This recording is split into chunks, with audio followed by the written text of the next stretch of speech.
Okay, so I'm Dennis Ferraro. I'm a extension wildlife specialist and a professor of practice, and I teach about wildlife mainly as a conservation biologist and herpetologist, but I do teach UNL's course on resolving human-wildlife conflicts, which a lot of landscape students take. And this is just a small piece of that course on how you can resolve those conflicts with wildlife in the landscape. And I'll go through what I think and what has been brought to me as the most prominent species causing conflicts and how to resolve those. And I'll leave some time where you can bring up some others that I don't get to, and I'll hopefully be able to help you with those. So one thing I want to go about, we're talking about the landscape and we're talking about wildlife. We have to remember that to us, it's our landscape. It's our pride and joy. But to all wildlife, it's their habitat. And they have been here and adapted in that habitat for eons, even before we've made it our landscape. So we have to remember that, yes, wildlife can really cause problems, so to speak, break our landscape because of their natural tendencies, either to feed on something, to burrow in some area, or to just trample on things. But having a nice landscape where you have biodiversity, a lot of animals, pollinators, mice, birds, everything, to me adds to that landscape. And it also adds to the plant material if you have the biodiversity, because there's a lot of things, you know, some trees won't grow unless a squirrel chomps into them first and buries that seed. Okay, so it's a symbiotic relationship between wildlife and the plant material. And the plant material that's native with the wildlife that's native, they do fine together, okay? They have adapted and they've been here for eons together, and there's not a problem there, okay? But when we want certain things different than the native, and the wildlife wants it the old way, that's when we have some of these conflicts. So when we talk about wildlife in the landscape, we have to remember that it's a habitat to the wildlife. And what wildlife is looking for is a couple of things: water, food, and shelter. And that shelter is to hide from the conditions and allow them to have young and propagate. So if you give them, with your landscape, any of those, food, water, or shelter, they will come. Okay? So I also give a lot of talks on making your landscape come alive, how to bring in. And I always think out of the box, like, yes, not just songbirds. You know, you want hawks too. So if you want hawks, what do you need for the hawks? You want food. Bring the voles in. That'll bring in the owls and hawks. Okay? And that's what I've done in my landscapes. But everybody wants to landscape a different thing. Why do we have these encounters? Because we're sharing the same space. Spatially, we are sharing it. Okay? And because we share, we have encounters. Now, a lot of the encounters are because we're pushing wildlife to smaller and smaller locations, especially in Nebraska. You gotta remember, this used to be all tall grass prairie and then mixed grass prairie and short grass prairie and sand hills. How much of that is agriculture and urbanized? About 90 to 95% of the state is either been changed from that native habitat to either agriculture or urban. So these animals who always wanted to be in the riparian areas with trees, in the native deciduous forest, or the mixed grass prairie or the tall grass prairie, they're being pushed into these little tiny spots. And as we push them more, as we grow our cities and towns, we're going to even get more of that conflict. The other thing is, we have done a lot to cause problems for them, and that's with our domesticated animals, primarily dogs, cats, but also such things, if you think about out west, with our domesticated livestock. They have brought on diseases. I don't know if you realize it, but almost all wildlife have cat fleas, which are tropical cat fleas, brought here with our cats. Okay? So people say, oh, I don't want those animals, that raccoon running through my yard. I'll give my dog and cats fleas. No, it's the opposite way. It may give them some of them back to your dog and cat, but all the raccoons have cat fleas that were given to them by your dogs and cats. Same thing with distemper and rabies. and plague. Okay, all those things came across with European invasion into this country, for the most part. Okay, again, I've been through this. Again, they want water, food, and shelter. So we provide it, and of course, space to grow. So the first one we're going to talk about, because it seems to be the one I get the most amount of questions and hits on my website. For those people in other locations, besides the book, which you should have in your packet, which will be redone a little bit coming up, we do have a new website. In your book, it talks a lot about a website called the International or Internet Center for Wildlife Damage Management.org, or that's going to be coming down, but it's being replaced and has been replaced by a launch that took place almost a year ago, and that's wildlife.unl.edu. Really simple. And there's a whole section, the first section on damage, which has all our NEB guides and videos and everything. And then there's a section on identification of wildlife, a section on conservation, and also a section on wildlife diseases that goes to our One Health site for the state. So definitely, if you have questions that are not answered today, please try this site first. And if you have problems, you just hit Ask the Expert, and that comes to my phone. Okay, so. Moles. So we have one type of mole across most of Nebraska. And it's funny because depending on the soil, so you have to know a lot about agronomy and soil science too when you're talking about wildlife. Places like Lancaster County have less mole problems than Washington and Douglas County. Around Grand Island, Hall County, and Buffalo County, near the river, they have more mole problems. But you get out to the sand hills, you have gopher problems. So depending on which part of the state you are, you may have a lot of mole problems, or you may not have a lot of mole problems. But if you go by our hits and the number of questions from master gardeners and landscapers across the state of Nebraska, moles have been designated one of our #1 questions on resolving problems. So one thing about moles, they're small, they're only about 6 inches, a very, very fine fur, okay? They do have eyes, but they're vestigial, which means they hardly work. But you can find them if you look real closely. They mainly go by tactile, and you can see their nose there on the thing. So right there is that funny-looking nose. And their arms here go backwards. So they swim through the soil, okay? And their teeth are tiny little prongy things because they are related to insectivores. They are an insectivore. Okay, so what damage do they cause? Well, as they're swimming through the soil, they're just under the turf layer, okay, and they're ripping the roots. They don't eat the roots. They're just looking for their diet, which is insects and earthworms, and I'll get to how much that is.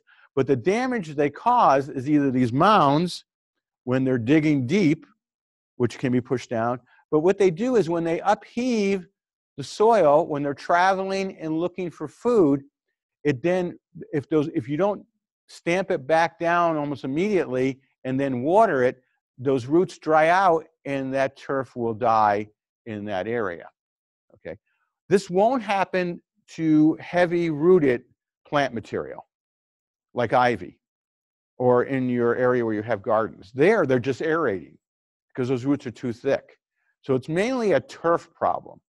Okay, now some people don't like it because they do make the yard feel mushy, and so that's another, so to speak, nuisance, a problem they can cause.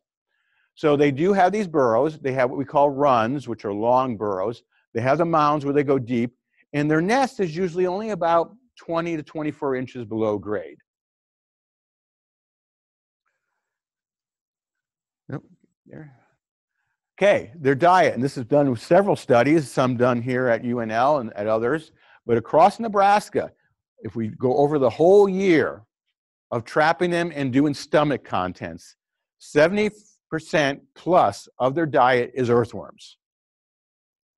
Of the 30% that's not earthworms, it is usually insects that are in the soil. But half of that, 15% of their diet, is one type of insect. Who wants to tell me what you think that type of insect is? Not mole crickets. There's not that many mole crickets in Nebraska, or they probably would eat those. I can give you a hint if you know entomology. It's the most common insect in the soil. Not grubs. That's the most commonest answer. Grubs are a very, very small part of their diet. Ants, very good. So you have 70% of their diet in Nebraska is earthworms, and about 15% of their diet is ants, and that last 15% is everything else that's in the insect that's in the soil. If they accidentally take in vegetation, like roots, they can't digest it. It goes in one end and out the other end, like corn with us, okay? They get no value out of it. So they're only after earthworms, and they find earthworms by the static or movement, vibration the earthworms make in the soil, because they have a very heavy tactile, and by the smell. So they're using olfaction, their nose, and the movement of the earthworms. So when they're going like this through the soil, they're looking for earthworms. So if your lawn is very luscious and you water a lot, okay, you have more earthworms. And if your yard is dry and hard and you don't water it very much, you don't have earthworms, and you probably won't get moles. So lots of times I get this, I take care of my lawn. I fertilize it, I mow it all the time, and I mulch and I water it, and I have the moles. My neighbor does nothing, and he has no moles. Yep, you answer the question. You make it, they will come, right? Yeah, they can forage 50 to 75 feet in one night. They usually are crepuscular, which means at dawn and dusk, but sometimes they work during the day and overnight.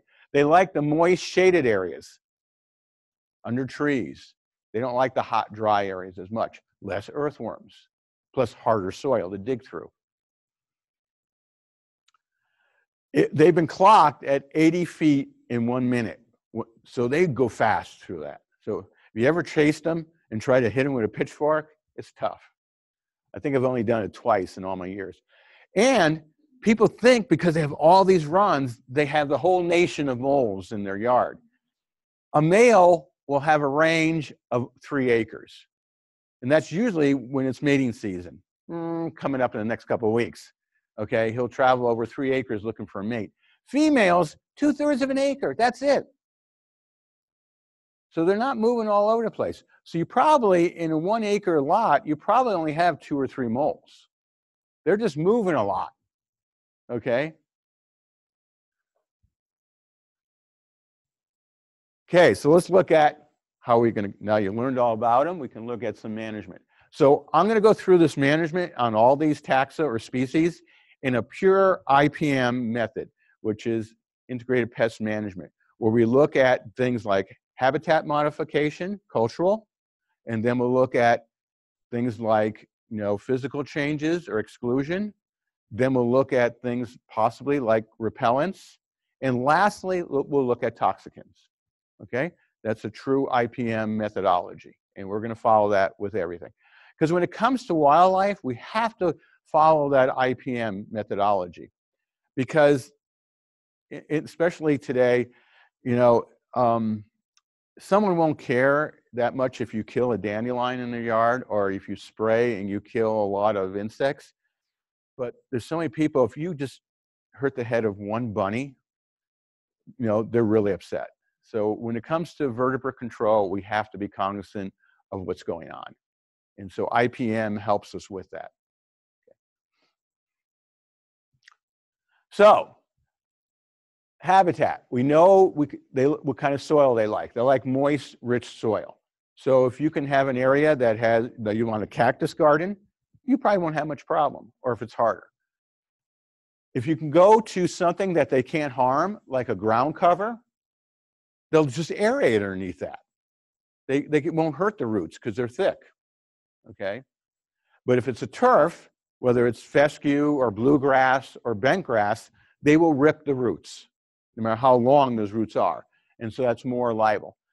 Some people say, well, let's put a rock barrier around. Well, you have to make that rock barrier go probably close to 1.5 to 2 foot down. and make it pretty solid for them not to dig through it with their paws. Okay, and you probably should make it pretty wide. It's not really feasible. A fence barrier, well, you can do that. You have to come up above the ground about 8 inches and go down in the ground about 2 foot. I don't think that's feasible, but it's possible. Okay, reduction of food supply. Everybody thinks, oh, and again, this has been propagated by people who make money on this, is that we get rid of the grubs, you won't have moles. Well, not really. Okay, we'll talk about certain animals that if you get rid of the grubs, you won't have them. But moles isn't one of them. It's maybe getting rid of the earthworms. But you know what? There's no pesticide on the market that's labeled directly for earthworms at this time. Now, there are pesticides that kill earthworms, and there are certain ways you can kill earthworms. But do you want to do that to your soil? Earthworms are great for the soil. Their castings add stuff to the soil. They aerate the soil. So do you really want to get rid of the earthworms is the question. Natural predators? Well, that's tough. The biggest natural predator on a mole is a coyote. Okay? So, you know, and there's people say, well, I have a dog or cat. I go, well, there's some dogs that really dig them up. But you know what? After the dog digs up the moles in your yard, the damage that the mole did seems like nothing. Okay? So think again. The other one, which doesn't work in the city limits, is bull snakes. I was on a project where we put bull snakes with transmitters in them in a golf course. We cleaned up the moles like there's no tomorrow. They go down the hole, they search out the mole, they eat the mole, and they don't cause any problem. But again, it's hard to get the bull snakes to stay in the yard, and a lot of people don't want the bull snakes. But it worked out great on our little study. So, natural predators doesn't seem to work that much. There's our coyote. Okay, so let's look at something else to keep them out. Chase them out. Physical, repellents. There's a lot on the market. There's sound repellents, there's olfaction repellents, and there's tactile repellents. Now, how repellents work, and I'll talk about repellents. Repellents work great when there's an alternative. Repellents don't work very well when they have to do it. If you have a choice to feel a little shock or taste something that's terrible, but you have to do that to survive for water or food, you'll do it, okay? However, if you have a choice, okay, if I go this way, I get shocked to get my food, but if I go this way, which doesn't take any more energy, I don't get shocked, yeah, you'll pick that other way.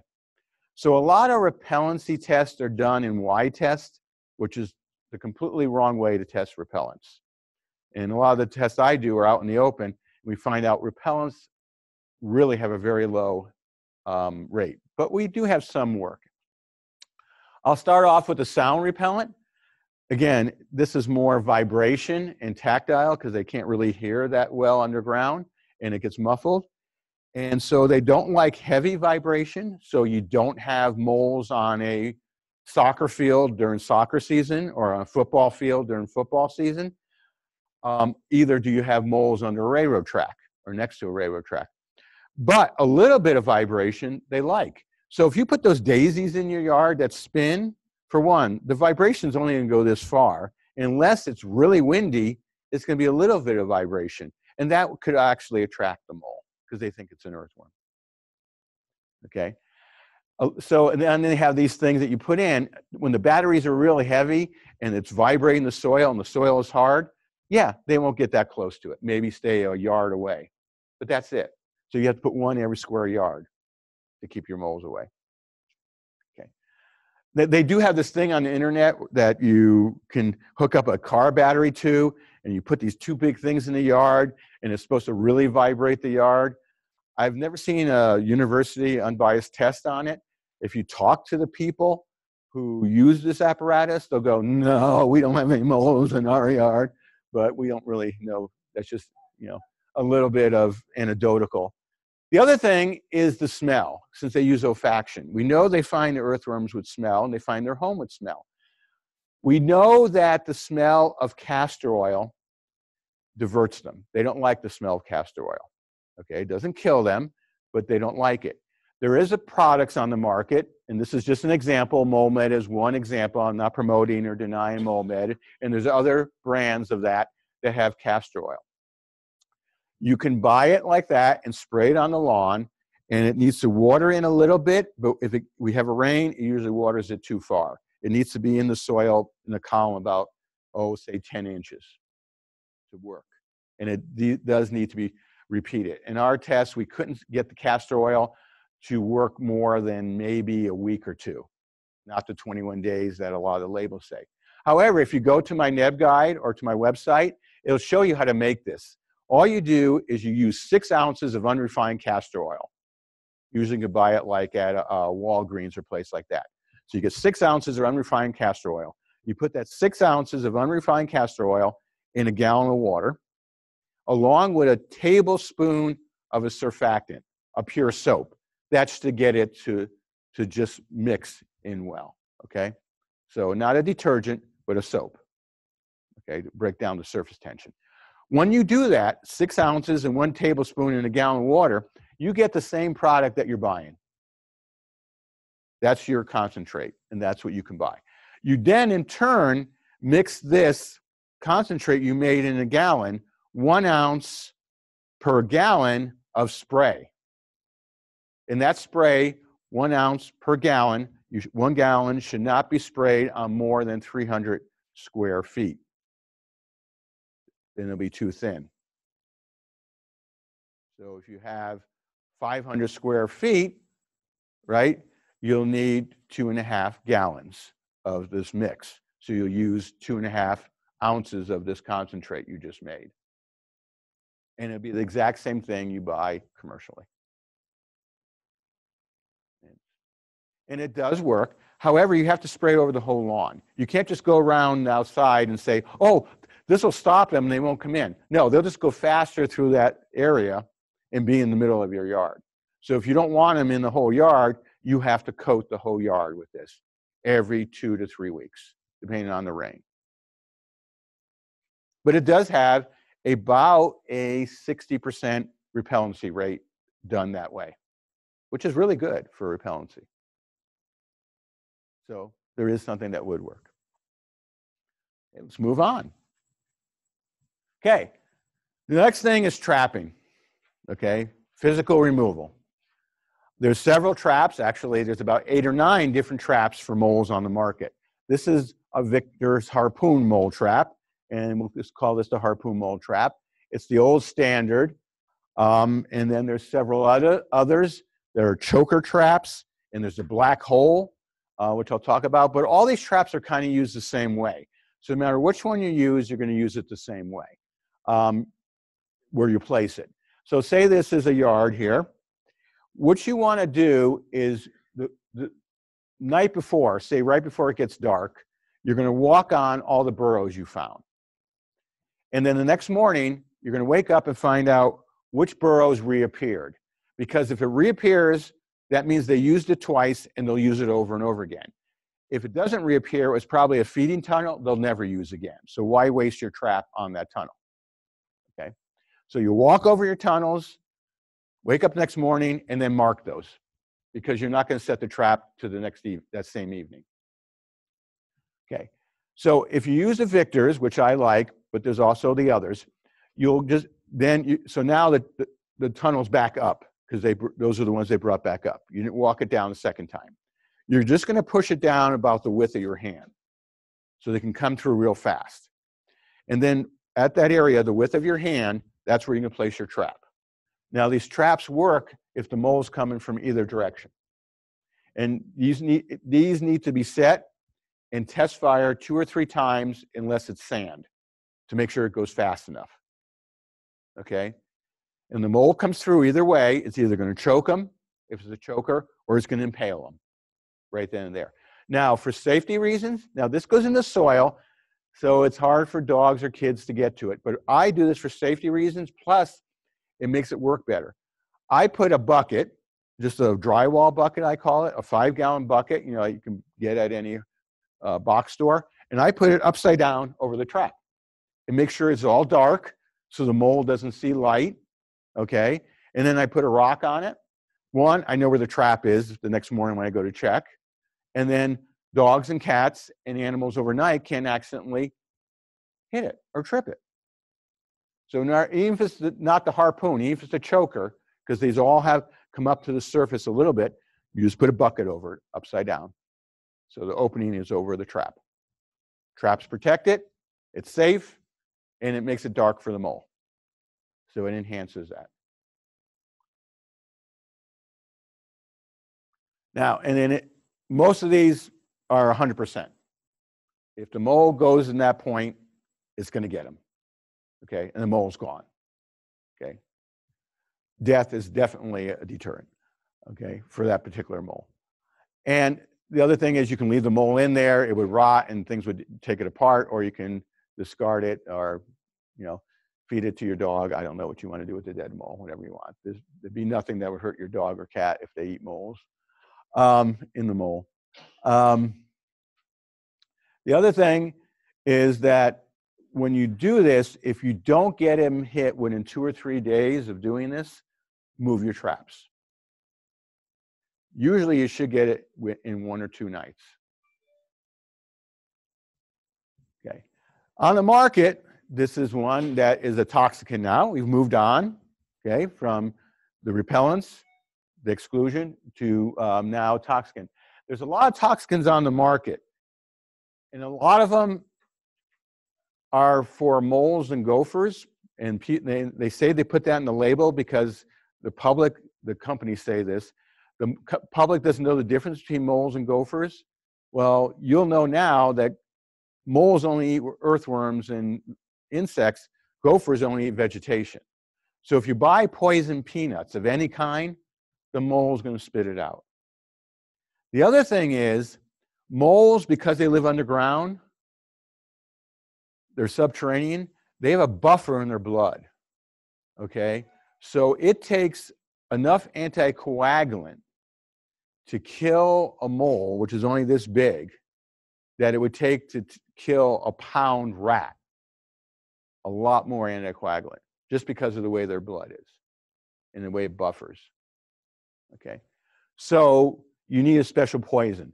And Bell Labs are the ones who came up with this gummy worm, which has a poison in it that's an anticoagulant that works especially great on moles.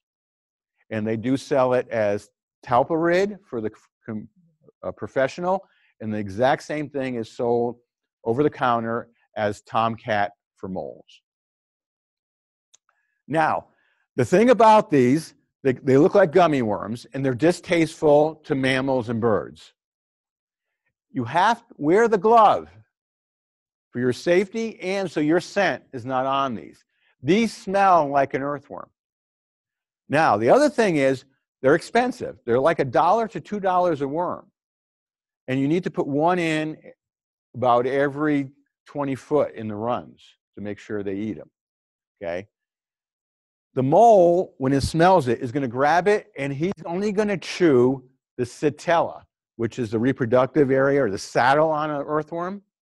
And that's the only place where there's a poison. So these people want, oh, I'm going to save money. I'm going to cut each one of these in half because they're this big. Half of it's not going to have any poison in it. It's going to be tasteful to the mole.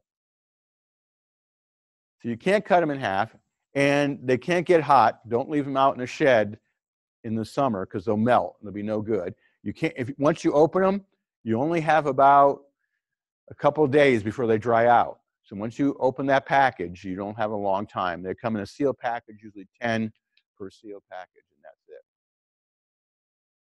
But they do work. Out of all the toxicants that's been tested by university tests, this is pretty much the only one that's going to really give you a decrease in the population. And there's, with this poison, it's a single feeding poison, and it has extremely low non-target, which means if a cat or dog picks up the carcass after about 4 hours of fed, it should not have any secondary poisoning. It should be broken down, but I would say if it's in the first 4 hours where that worm is still not broken down in the stomach of that mole, it could cause problems for your pets. or wildlife.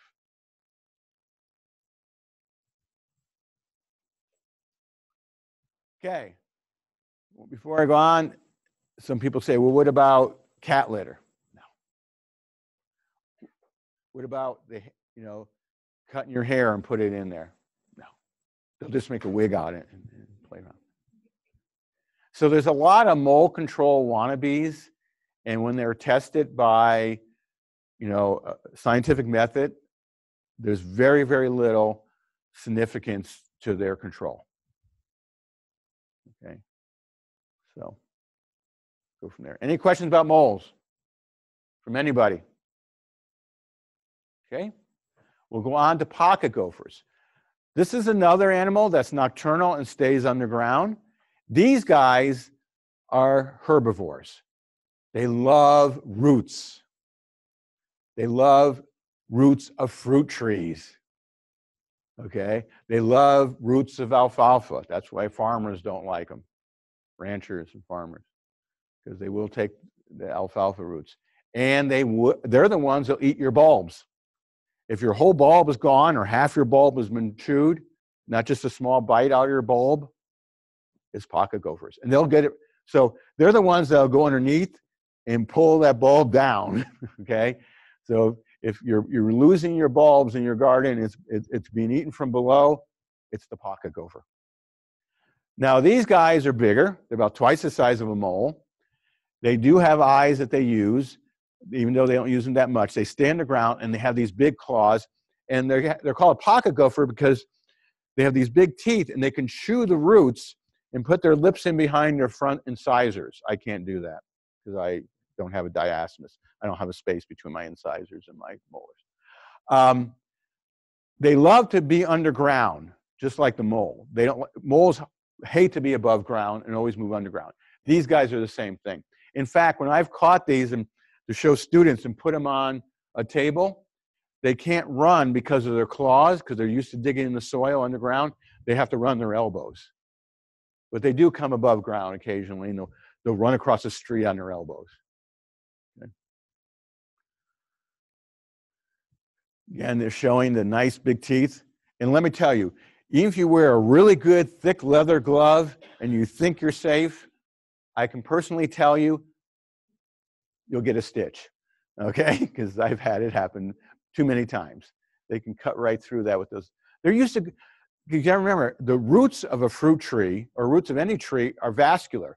That's where all the starch and great stuff is. So I've had fruit trees that have the trunk is about this big. They're just starting to bear fruit.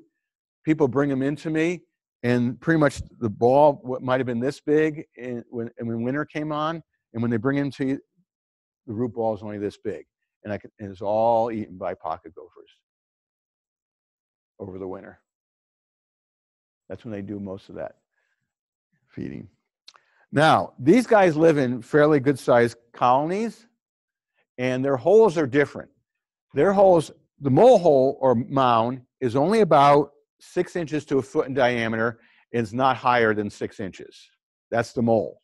These guys, bigger than a foot, up to 2 foot in diameter, and it's usually higher than 6 inches. Plus, this dirt with these guys is very fine because they actually dig it and push it, dig it and push it. The mole pushes it up with its head.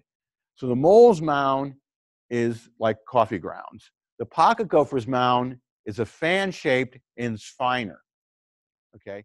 Plus, a mole hole, none of these leave open holes. They don't want light coming in, so they plug it, both of them. The mole is going to be conical, and the hole will be straight underneath it. The pocket gopher is pushing the dirt up from the side here,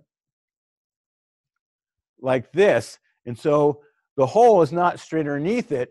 It's a 45-degree angle this way, so most of the dirt's being pushed that way, and it's a 45-degree angle out this way, so predators can't get to them. They're a little smarter what they're digging, okay? Because for identification, we don't want to make a gopher mound out of a mole hole, or a mole mound out of a gopher mound, whatever the saying is, okay? But they're very different, okay? And knowing where this main run is very important, because this, between here and there, is about 18 inches. Usually when I dig these out, I feel the main run at my fingertips from my elbow. So I have to dig out this distance. And then and this is where you're going to place any traps or poison, is down here. Because if you put it here, they'll just push it right out. Okay, so this is just a side view and a top view. You can see with the pocket gopher, and again, these colonies can take several acres and be hundreds of pocket gophers. And they have little groups and, oops, sorry, hit the wrong button. So these are the mounds, but look where the main run is. And all the stippled area is all filled in with dirt. And where you want to place your traps or anything is here. And notice, so this is where they give, this is the first foot, this is the second foot. Here's where they give birth. Moles have one litter of about 4. I forgot to tell you this in May. These guys have a litter in about May, but it's a little bigger, probably up to 8 pups. But they have it down here in the nesting area. This is their cache. This is where they hide your bulbs and your roots of all the trees you love. Their food for the winter. And then they have an area with an L in it, that's here. It's a common latrine. So they all go there to do their job. One time I was doing work in a gopher with like 2 acres of gophers, and I was surprised. I took pictures of it, and I found out it's not that odd. But right in the middle, there was a mound that was about 1 meter high, 3 foot high, and it was half pocket gopher poop or scat mixed with dirt. And what they had done is in the spring, they cleaned out their latrine. Now, what I want to do, and I want to find a student, a master's student, who's willing to figure this out, how do they decide who in the colony cleans out the latrine? That's my big, is it the youngest male? Is it the one that left a hole open last week? Okay, clean out the latrine. How do they do that? And inquiring minds want to know. If anybody can answer that for me, got a job for you. Okay, so again, but why is as they're going through these areas, they're going. Now, if they go through a turf area when they're moving from point A to point B, turf does not have food for them. But you can imagine if they're putting a mound that's 2 foot in diameter and 1 foot high, they're putting these big mounds of dirt on your grass. And that's very disconcerting. What you can do, as soon as you see it, scrape that dirt off, and all there'll be is about a 3-inch hole that's plugged. Put a little grass seed there, and they probably won't come back. Because when they're going through turf, if there's no bulbs or fruit trees, they're just traveling through, and they probably won't come back. So you'll see these mounds in the turf.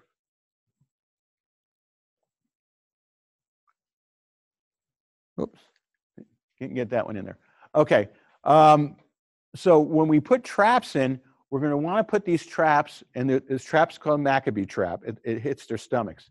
And what you do is you dig this out with a trowel, and you put a trap on this side, a trap on that side, and then you plug this with soil. And I usually put a chain between the 2 snap traps.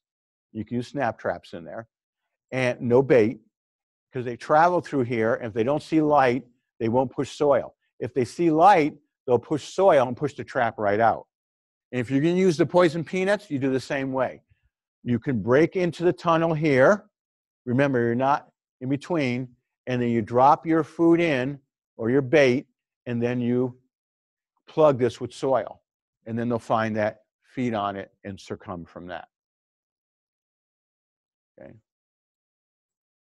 So the best way with them, and if you have acres, say you have big acres, they do sell what they call a burrow maker.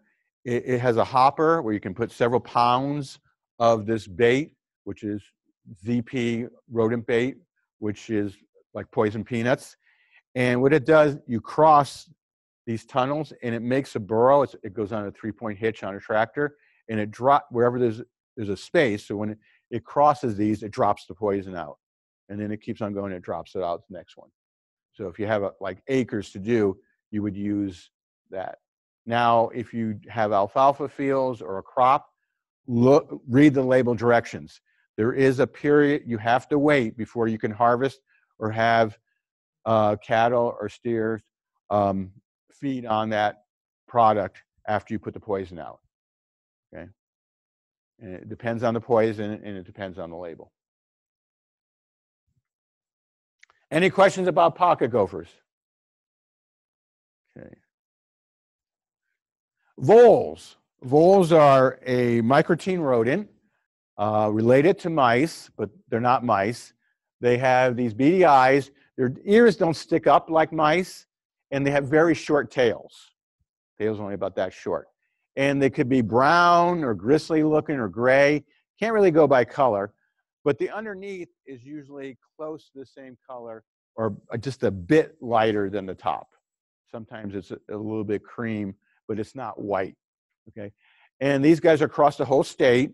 We do have one that is in decline. That's the pine vole. That's only found in the extreme southeast corner of Nebraska, and that's in usually more wooded areas. But the meadow vole and the prairie vole are found across the state of Nebraska. Now these guys, they're nocturnal, but they leave open holes. And they chew the grass or the vegetation down to the nub. So they're not underneath the ground, they're just in the surface of the ground. And you see, oh, they can't. Okay, I'll use my finger then. Can they see my finger? Oh, they can't. Oh, that's okay. Yeah, I understand that. I realize. Okay, I thought they could. Haha. Could they see this? Okay, that's what we're going to do. Thank you, Terry, for helping us, everybody. Okay, so these guys, again, voles don't have a pointy nose, a rounded nose. The ears don't stick up, and they have a very short tail. Okay.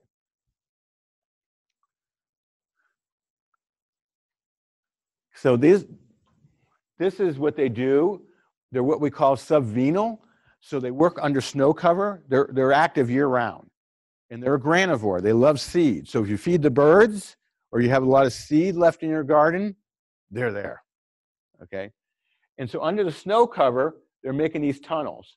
And they will, to get moisture and starch, they will girdle trees. And the way you tell it's the vole, it's very low with the vole, usually won't be too high. However, you got to remember, they can walk on top of snow cover. So if the snow is a foot high, they can chew up to 1 foot and 2 inches high because they're walking on top of the snow. Now, the way to tell it's a vole, you look at this damage, and if the little teeth marks are 1/16 of an inch, that's a vole. If the teeth marks are 1/8 of an inch, then that's something else. And if the teeth marks are 1/4 of an inch, that's something else. But if they're down to 1/16 of an inch, the individual teeth, so there's 2 teeth hitting, each 1/16 of an inch, together 1/8 of an inch. That's the vole. One thing about they love to do, they love to live in the mulch around, when people mulch like Mount St. Helen, okay, they'll live in the mulch and then they eat. It's like nirvana. It's like a buffet next to your house, your bedroom, you know. So you want to always make sure you pull that mulch away from the tree and then put protection in there and then push the mulch away. And the protection is usually during the winter, and you want to use something that leaves 1 inch to a 1/2 inch gap between the tree and the plastic collar so the tree doesn't get girdled. And you take this off every spring, okay? So you want to be able to put your fingers between the wrap and the tree, okay?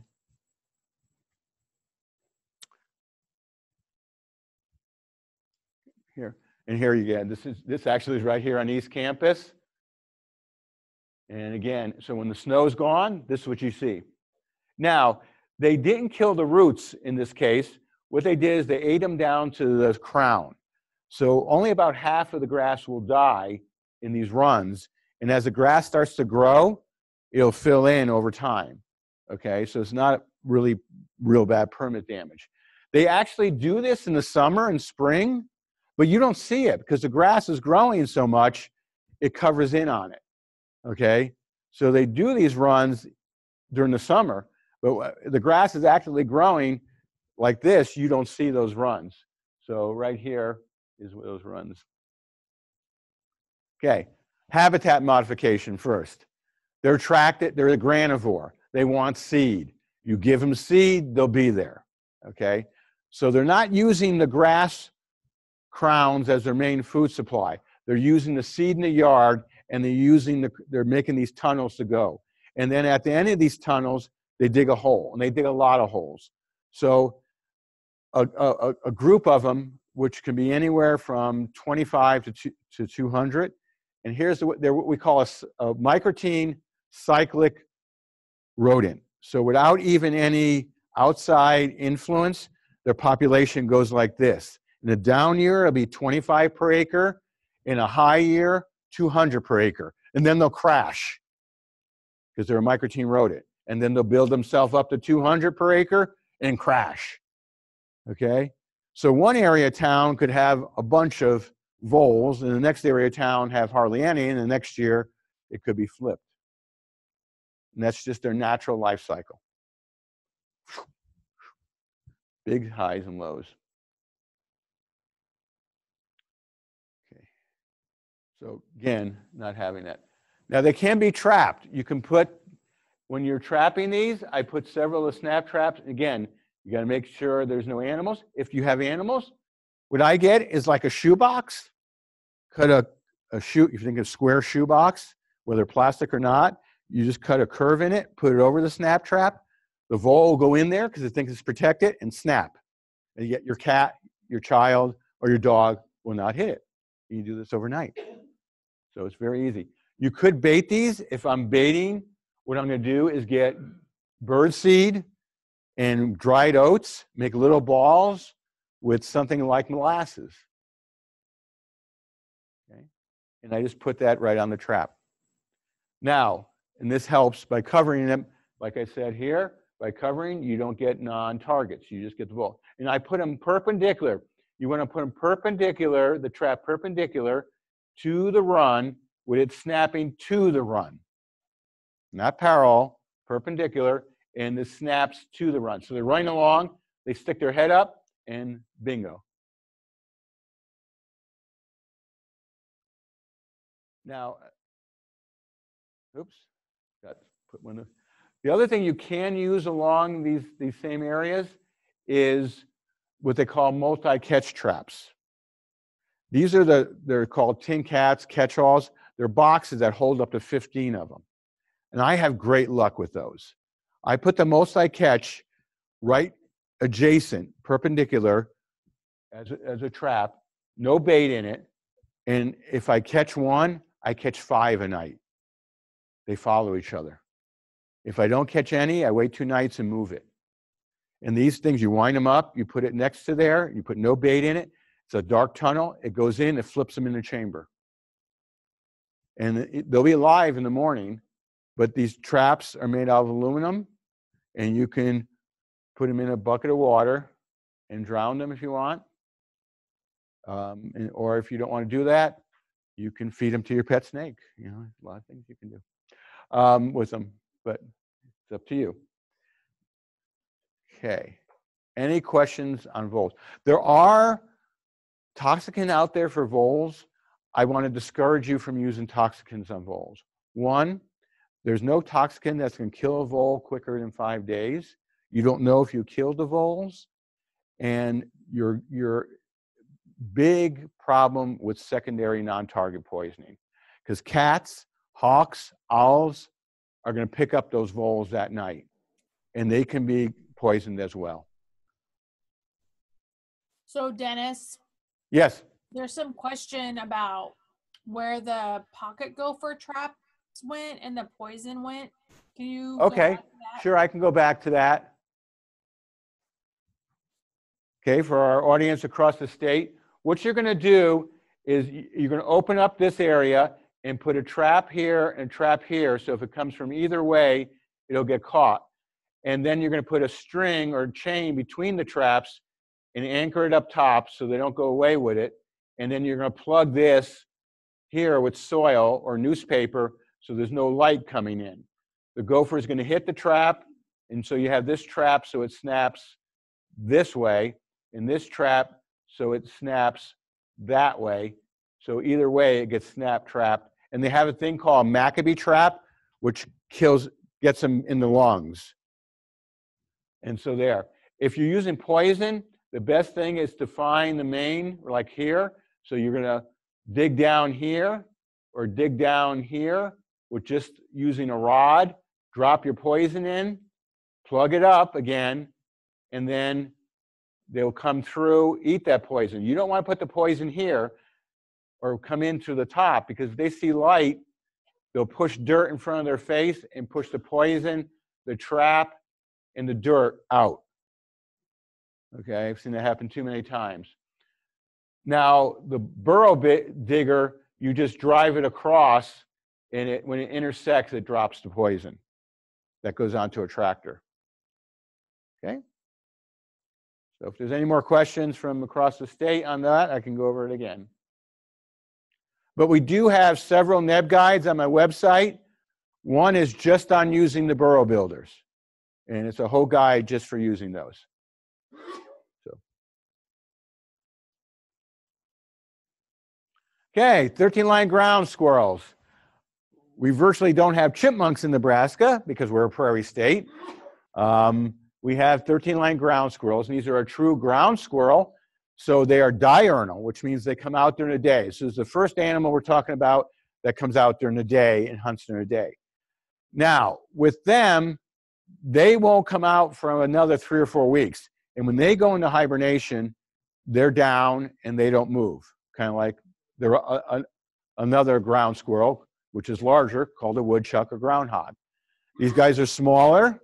They're only about 8 inches, and they have stripes on them. And if you count the spaces and the dots and the stripes, there's 13 of them. Okay? And these guys, they have a very simple system in which they have a hole about the size of a $50.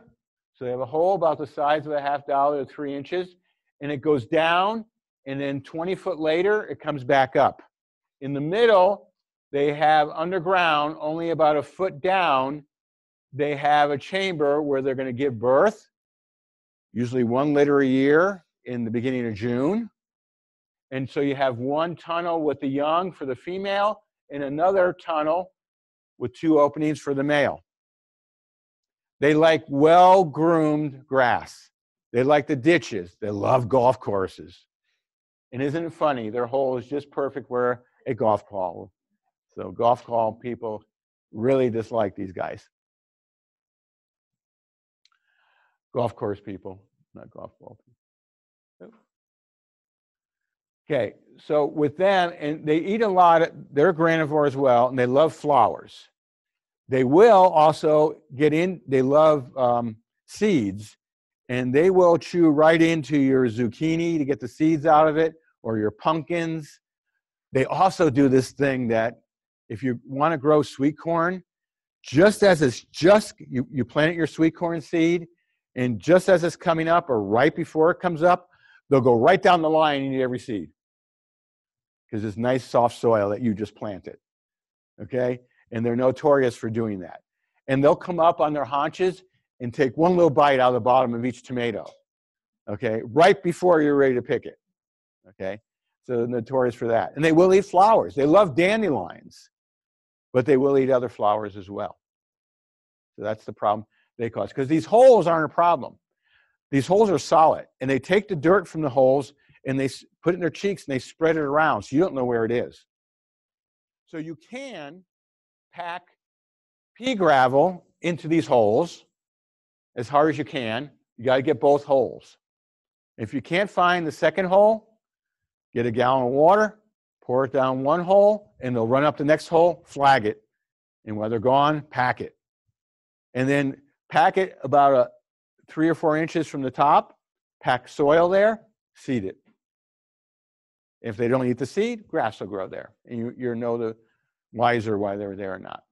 Now, this is something that a friend did, and I tried it on a golf course, and I couldn't believe it until it worked. In 1 hour, no, it was about an hour and 3/4, we caught 9 13-line ground squirrels on a golf course in one, just that way. And all we used is 2 milk jugs. We filled them with water. I'm not sure if I put that one in. Yeah, there it is. Okay, and so we filled them, the milk jugs with water, and then and it's funny, the orifice of the milk jug, which is, oh, gotta go this, that one gave me the wrong thing. Sorry about that. Technology problem here.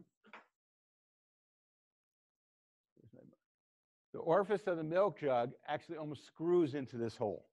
These guys can't swim. So you fill the 2 milk jugs with water. You put one on one hole, you run over and put the other in another hole. The water's glubbing down. It's a closed system. You can't do this with moles, pocket gophers, or voles, because their system is made to flood. They have areas where water will go away. Okay? But you can do it with these guys. You just put the 2 jugs on, it glubs down, and they're drowning, and they're wet, and they pop up right into one of the milk jugs. Then you just take the milk jug, you put the cap on it, and you have your 13-line ground squirrel. And everybody asks, what do you do with it? If you throw a little milk in there and you bring it back to the grocery store and say, look what I found after I drank my milk, they'll give you free milk for a year. No. Or you can just do what you want with them.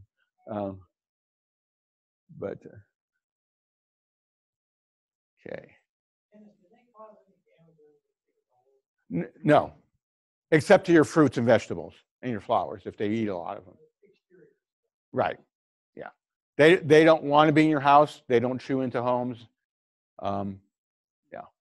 They do eat some seed if you drop seed. But other than that. Now, they're the favorite food of badgers. So if you're on an acreage and you have a lot of them, you could attract badgers, which will clean them up and then leave, because badgers are pretty nomadic.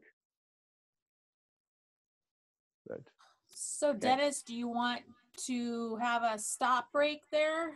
Yeah, we can stop here. It'd be perfect. It's just the right time. It's 7:30. So, okay. So let's take a 15-minute break, and we'll come back and talk about bats.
I can't do that. I wish I could. Okay. So if you have problems with them scooping over your pool, I tell people, you have, a pool badminton or a pool volleyball net that you use sometimes? Yeah, put that up at night. Then they won't swoop across, because their sonar will feel that net and they won't swoop across your pool. Not that swooping across your pool causes any problems. We'll keep on going here.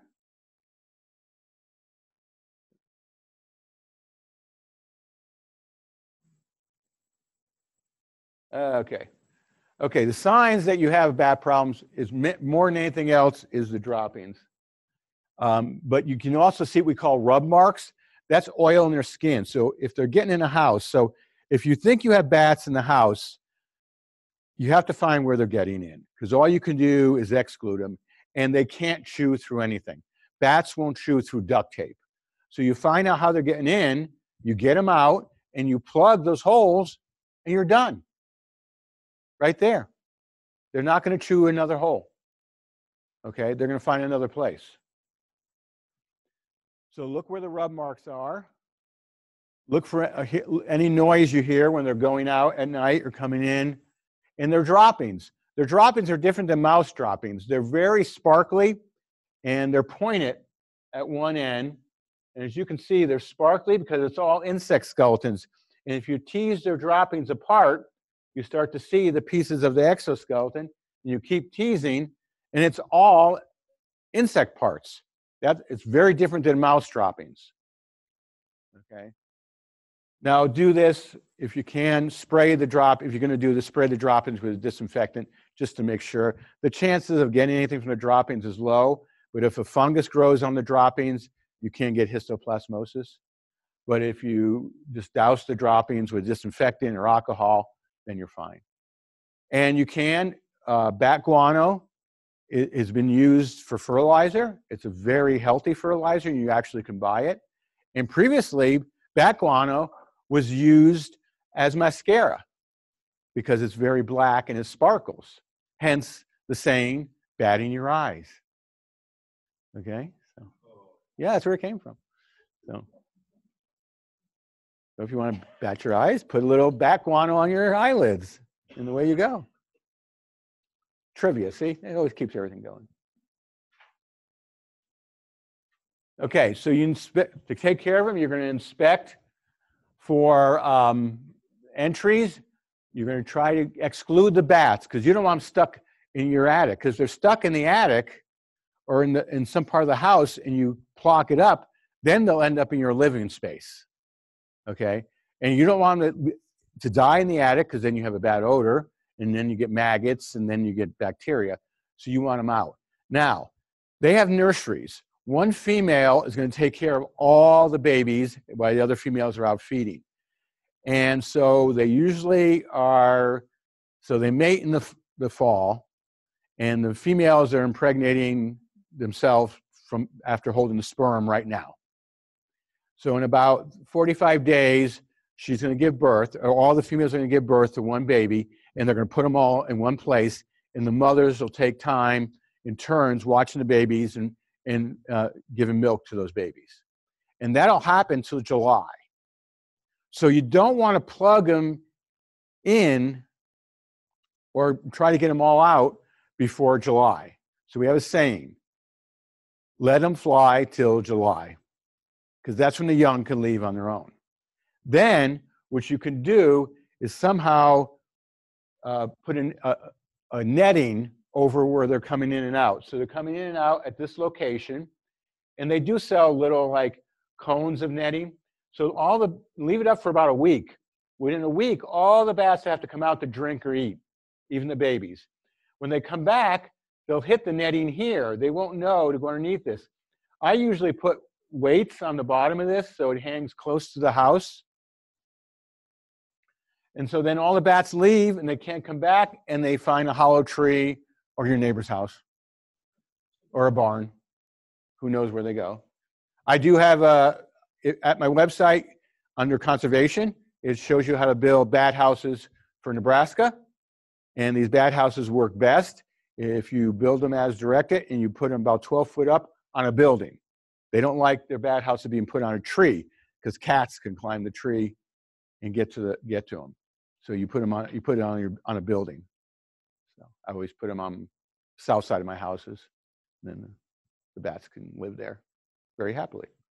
Then what happens after a week, all the bats should be out of your attic, even if there's 100 of them, and the babies if it's after July. Then you'll go in and you'll patch this hole up, with foam, caulking, wood, it doesn't matter. They can't chew through it. And your bat problem is solved.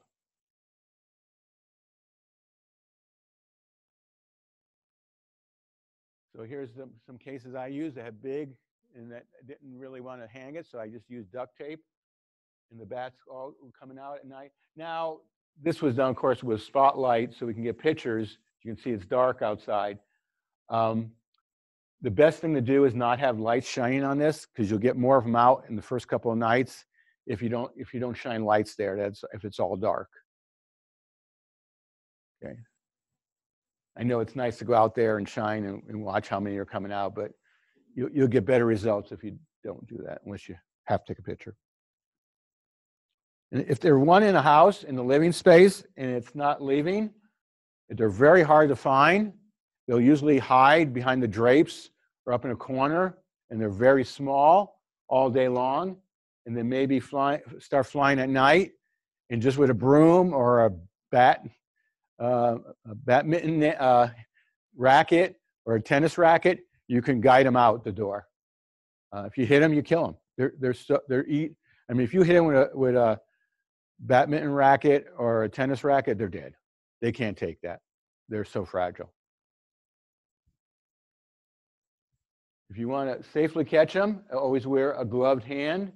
In this Tupperware method, because I use Tupperware, but you can use just a big plastic container, you just go up to them and you put the thing over them, especially during the day when they're sleeping. You slip a piece of cardboard in against the wall, and then you hold it, you bring them outside, take it away, and they're gone. It's best to put them in the crotch of a tree or like this. Let them fly from your hands. If you put them on the ground, they have a hard time taking off, and they'll probably die from something eating them. So put them on a tree, in the crotch of a tree, or just kind of toss them out into the air. They won't come back after you. Okay, and these are those bat houses I was talking about. So this is one I did put on a tree because of where I wanted it. And again, this is just a slit here that's 5/8. I mean, 5/8 of an inch is what we use for our bats. So this is the 1x12, and then a 1x2 stripped down to 5/8, and this will hold up to 25 bats. If you want it to hold more, then you just layer it. And if you have water nearby, you'll have bats.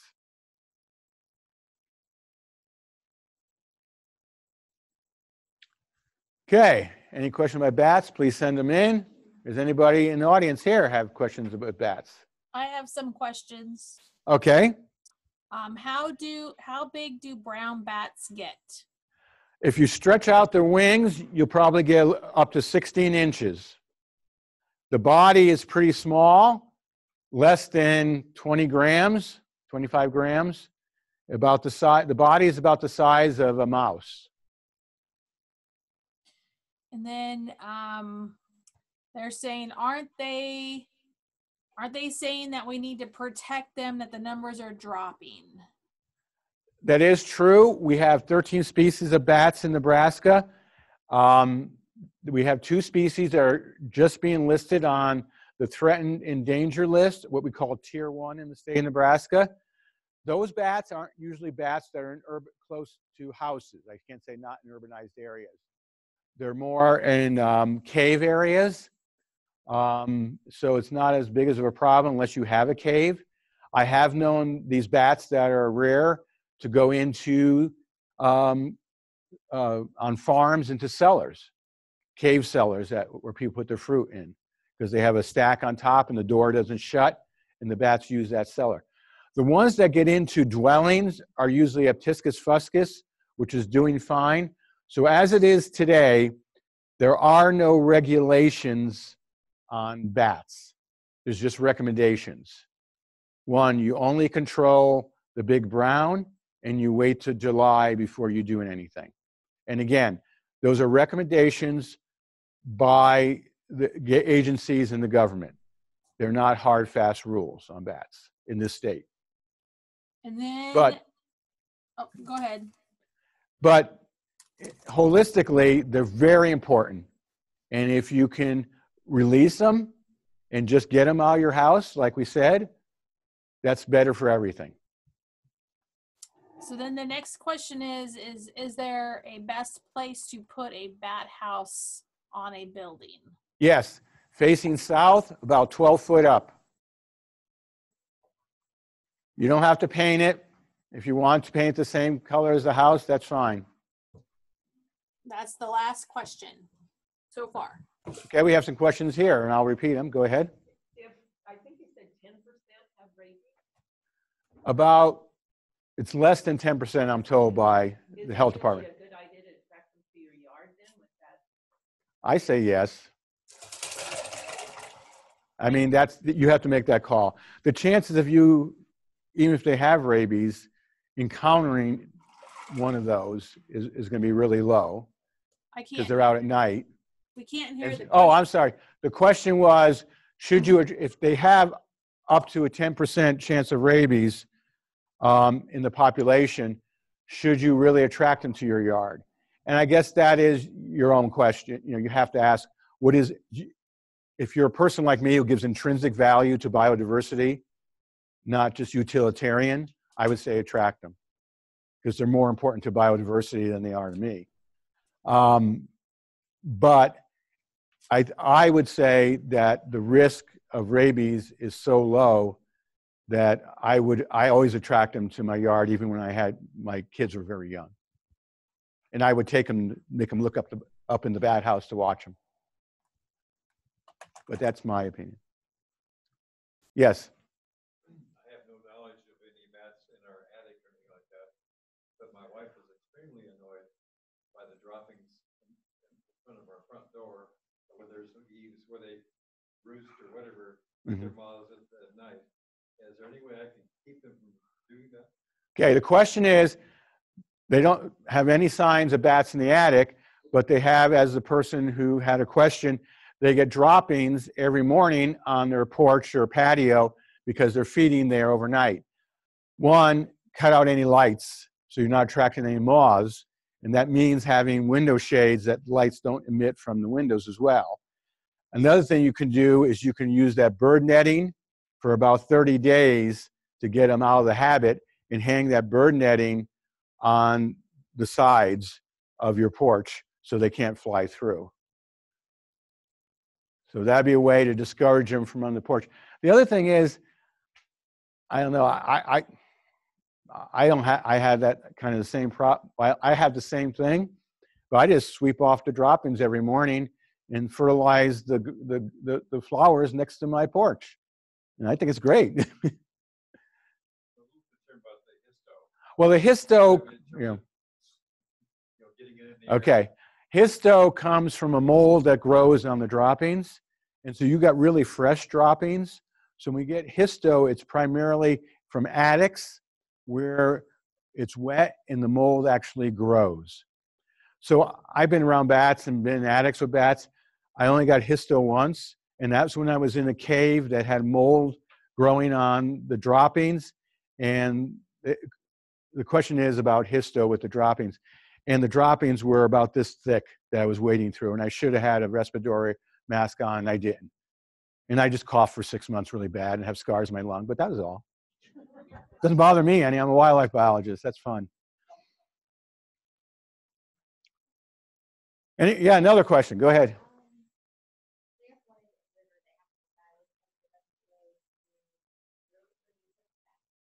Okay, if it's injured, you could call wildlife rehab. They have a 1-800 number, and they have a lot of bat people.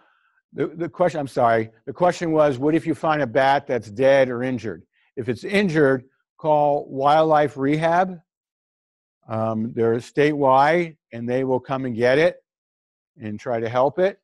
If it's dead, just bury it. Any other questions? Okay, we're going to move on to tree squirrels. So tree squirrels are a problem from time to time. There's several problems they have that cause deleterious effects for us. One is that they strip trees, and they usually do this in the winter for moisture or micronutrients. They will actually go up, strip the bark off, lick it, and drop it. And if they do this, as you know, around the complete branch, that's going to kill that branch. Now, they usually don't do that much unless it's a dry winter or winter where these micronutrients are not there in another manner. And it's hard to find that. Can you supplement? Oh, they're going after my tree, so I'll put more corn out for them and more nuts. That usually does not do it. It's something about that they want that bark. And I have seen some trees right here in eastern Nebraska, where they've stripped the tree. Usually they're elms, because elms have a lot of sugar under those, under that bark, and they really strip it a lot. And those, you have to get after them. There is some repellents that work when they're marking a tree. That's for their territory, but the repellents don't work when it's a stripping because they want that nutrients and water so bad. They have to need it to live. So then you have to resort to trapping that particular squirrel. And they have territory, so usually you only have to trap the one that's in that particular area, that one or up to 4 or 5 in that particular area for trapping. The other thing that they do is they will steal things from your garden. They love strawberries and other fruits, and they do take those bites out of tomatoes as well. And talking to people, I swear they must be on Twitter or Facebook, because you go, oh, my tomatoes are almost ready. I'm going to go out tomorrow and pick them. Well, they know that, and they go out that night, and they take a bite out of every one. So I think they're on Facebook or Twitter, because they seem to know that so well. That is a harder problem. You could, as your fruit is getting ready, put bird netting just over the top and then drape it on the sides. They don't like going underneath that as much if they don't have to, and that would stop them. And then all you do is drape it off the plant and take your fruit. And that, by putting the bird netting draped over your plants to the ground, and you may have to put some weights on it to hold it on the ground, it also protects your fruit from birds like crows that may go after it. And it's fairly easy and inexpensive to do that. You know, people say, well, I can spray it with cayenne pepper. Yeah, that probably will work. They'll bite one and not want that fruit again. But unless you like a lot of hot sauce on your tomatoes, you're not going to get that flavor off that tomato. It'll go right through the skin and be in that tomato. So if you like hot salsa, then it's, you're doing 2 things at once: keeping the squirrels a while and getting your salsa hotter. So that if you're going to use that to make tomatoes. The other thing with squirrels, their big thing is they love nuts. That's their main food, and they will take the nut and they will bury them, and that does put a divot in your grass. Usually it's not a big problem. Sometimes they forget where they dug them, and so they'll dig a bunch of holes, not finding one. And they do, if they think someone's watching, even a person or another squirrel, they'll have a nut in their mouth or not have a nut in their mouth, and they'll dig a hole, and then they'll go over here and dig another hole. That's so the other squirrels and you as a predator don't know where they put their nuts. Okay, they're tricky that way. They will do blank holes purposely. So people say, and if you have them digging to bury nuts in your garden, or if you have a big pot, get chicken wire right when you plant your bulbs, put it over. The plants will come up through the chicken wire. They can't dig in your pot, okay, after your bulbs. And then at the end in the fall, you pick up the chicken wire, and it pulls all the dead parts out of your pot. And then you can just clean your pot all one way. And it stops anything from digging in there, including cats, which can be a problem in some big potted plants, especially with sandy soil.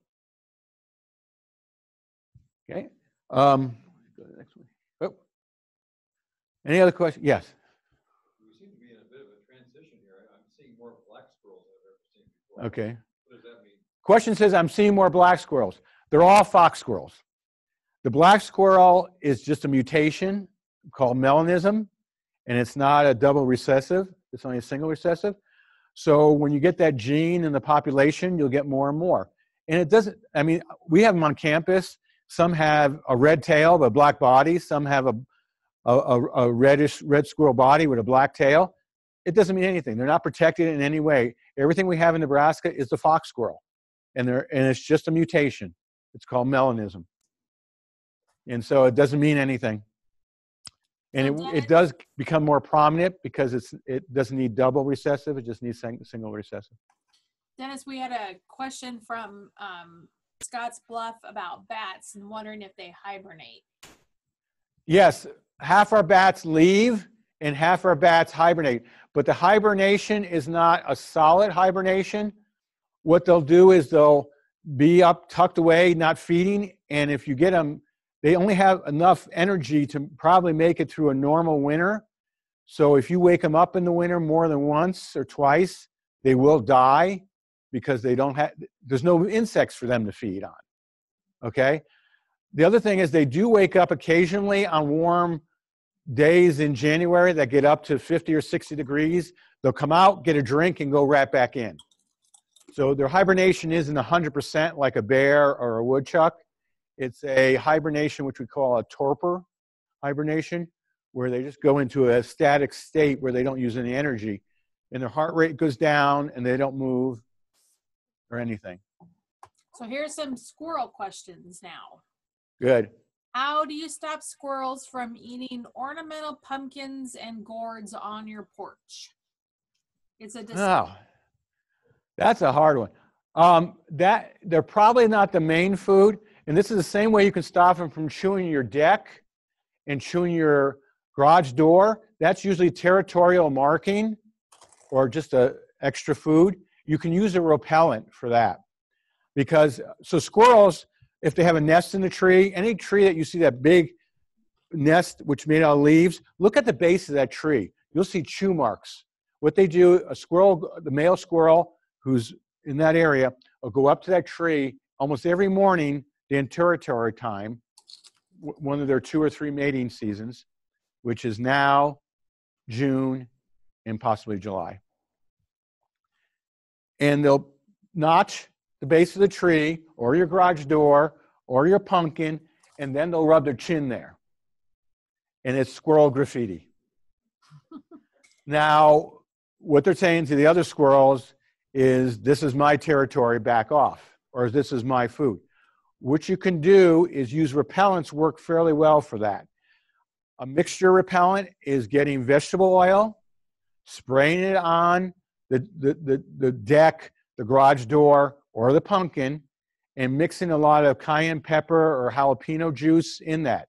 People always ask, how hot do I have to make it? Or how much juice? If you put your finger in it and you go like this and you cry, that's hot enough. So the next question is, what is the best way to get a squirrel out of your house? Act like a nut and run out the front door. No. Depends on where it's at. If it's in the attic, I would trap it. Use a cage trap. Open one end. In the cage trap, get some sweet corn, dry sweet corn, or even field corn for them, and put peanut butter on it and put it in the trap. And if they're in the attic, usually you catch them. Now, if you do this near the end of, or about end of March, or the beginning of June, or the beginning of July, you may have babies in the attic. And unlike the bats, if you find the hole where they got into your attic, you have to patch it up with something they can't chew through. They will chew through fascia wood. They'll chew through any kind of caulk, any kind of foam. So you have to use hardware cloth or something that they can't chew through to keep them out from getting into the attic. If it's running around your house, open your doors and windows. They want to get out. That's the last question so far. Okay. If there's any other questions about squirrels, and if to get rid of those ones, you cannot. Okay, so we just came to the first animal before, and the rest of them fall under this. We're now talking about animals that come under a 2007 regulation that fur bearers, which are squirrel, think of it as squirrels or above, squirrels, rabbits, raccoons, opossums, anything above. If you cage trap it, or what some people call live trap it, you can, if it's causing a problem, euthanize it properly. You cannot move it more than 100 yards and release it. It's a slow, agonizing death for the animal. You're transmitting diseases, and you're giving the problem to somebody else. it is against regulations to release any animal, squirrel, raccoon, into an area more than 100 yards from where you catch it. Don't do it, please. It's more humane to take that cage, put it in a metal trash can, go to the grocery store, buy 1 cup of dry ice, put it in the metal trash can, put a cup of water in the metal trash can, put the lid on the trash can, walk away for an hour. He'll slowly go to sleep and never wake up.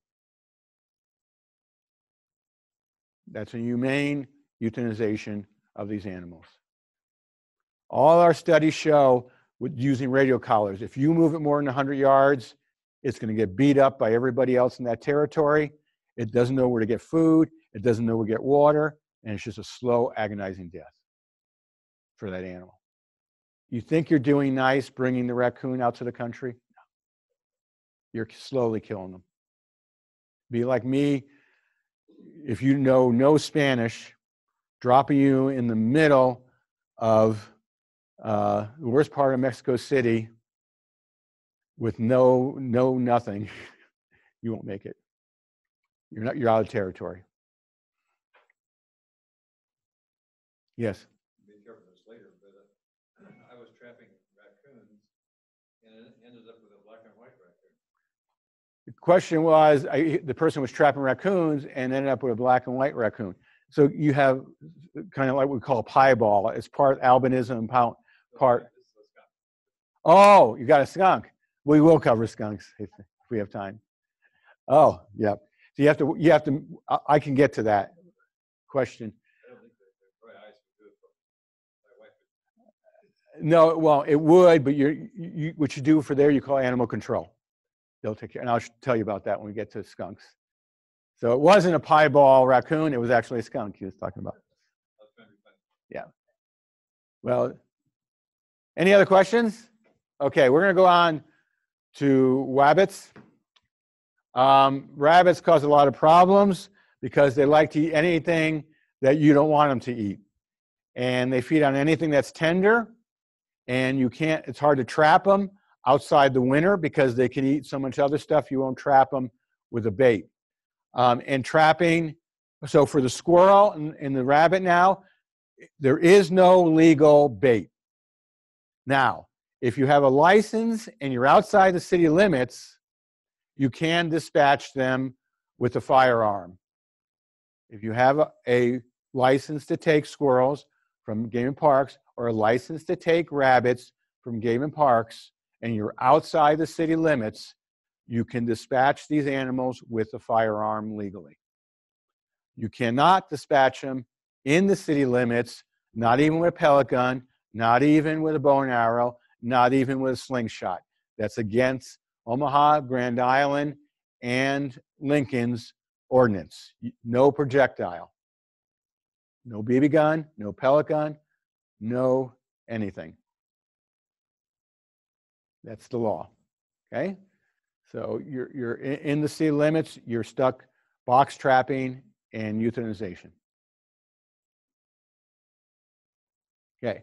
So these guys, the rabbits, if you box trap them in the winter, you can do it fairly easy because there's no food around and they're active in the winter and you want to get them before about March. That's when they start to reproduce. And rabbits reproduce about every 35 days from March till October. They become gravid and mate 48 hours after giving birth, all summer long. And we're talking about litters of 6 to 8. Rabbits, the cottontail, does not dig a hole. Rabbits only dig a form, which means they dig a loop underground. The female then pulls all the fur off of her mammary glands, lines this hole, has the babies, puts fur over it, puts grass over it, and then she leaves them all day long. She's not abandoning them. She'll go at night if no one's around and lay over the hole. And she does that for about a week to 2 weeks, and then that's it. And the babies are on their own because she's already gravid again, starting to get ready for her next litter. Now, that means a lot of rabbits, but only one rabbit out of all those litters will make it to maturity. So there's only about 1 out of every 30 to 40 baby rabbits actually make it to maturity. That's still a lot because there's a lot being born. Everything likes to eat baby rabbits. A friend of mine who's a biologist calls baby rabbits the Snickers bars of the wildlife community. Because cat, you name it, they like to eat them. Okay? They're one of the favorite foods of everything. Now, you can't use poisons, again, on rabbits. And so if you try to get them in a trap in the winter, it's fairly easy. As soon as everything starts greening up, which is like today here in Lancaster County, it'll be hard because that snowdrop thing, that little plant, it looked very succulent to me. The rabbits will go right for that. So anything that's coming up now is food. So you can still trap them in a cage trap, but what you're going to do is find out where they're hiding, under a tree, or maybe they're going under a deck, and have a cage that has 2 openings, put a piece of burlap over it, and when they go to run out at night, both doors shut, and then they're in the trap. So you're getting them, and it looks like a dark tunnel. So you use the cage traps that have 2 doors. And you put a piece of burlap over it and put it where you know they're running. And then they'll run, because they see something out there, their food, and they'll run through it, but they can't get out. And then you'll have them trapped. If you want to fence, keep them out, you can do that. Oh, let me hit the damage first. One thing you can tell rabbit damage from deer damage and other damage, a rabbit is not a rodent, it's a lagomorph, so it has 2 big incisors, front teeth, and 2 peg incisors behind it. So whenever it chews anything, it leaves a little little thing, a tab there. So that's how you know it's rabbit damage. And they can do this in the winter, and they can also girdle. But here, the 2 teeth are big, and these marks are going to be a 1/4 inch. So you know it's not the vole or the ground squirrel. 16th, 1/8, 1/4. You can even take evergreens. You want, well, how did the rabbit get that high? Well, I'm sure the snow cover was that high.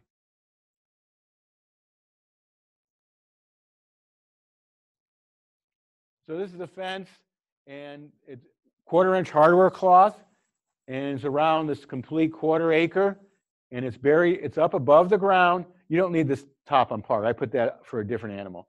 But it just needs to go up 20 inches and in the ground 4 inches.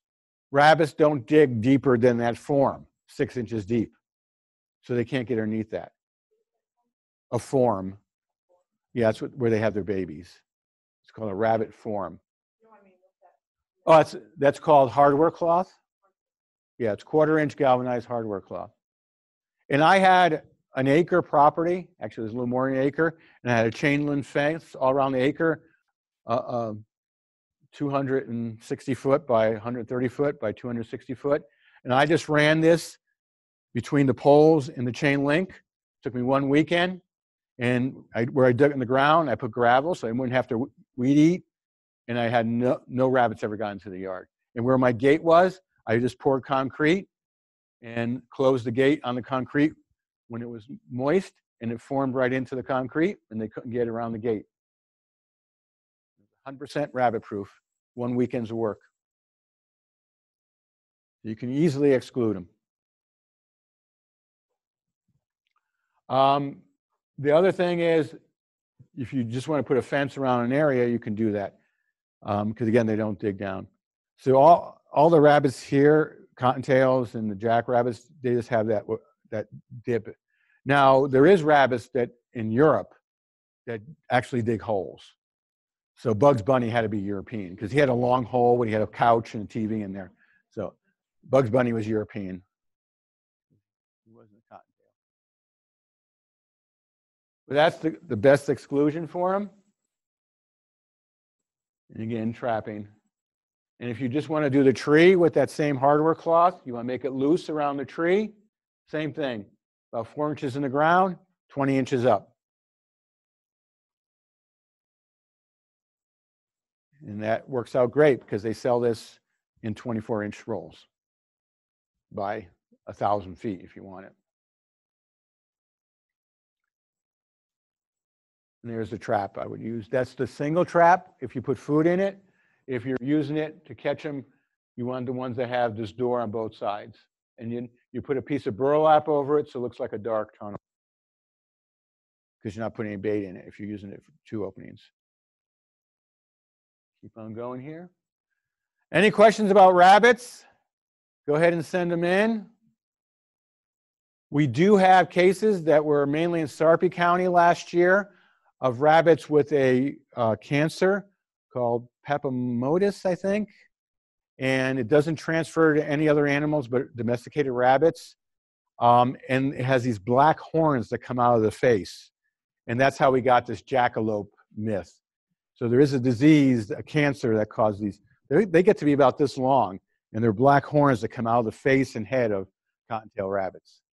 So there's a couple of questions. Okay. How many babies do squirrels have?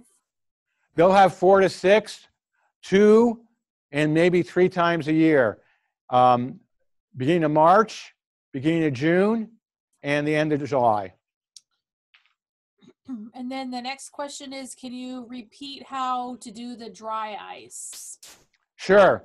For euthanization of these caged animals, so you're putting the whole cage use a metal trash can, galvanized, and you put the cage with a glove on so you don't get bit into the trash can. And you got to make sure that the cage does not stick above the lid or rim of the trash can.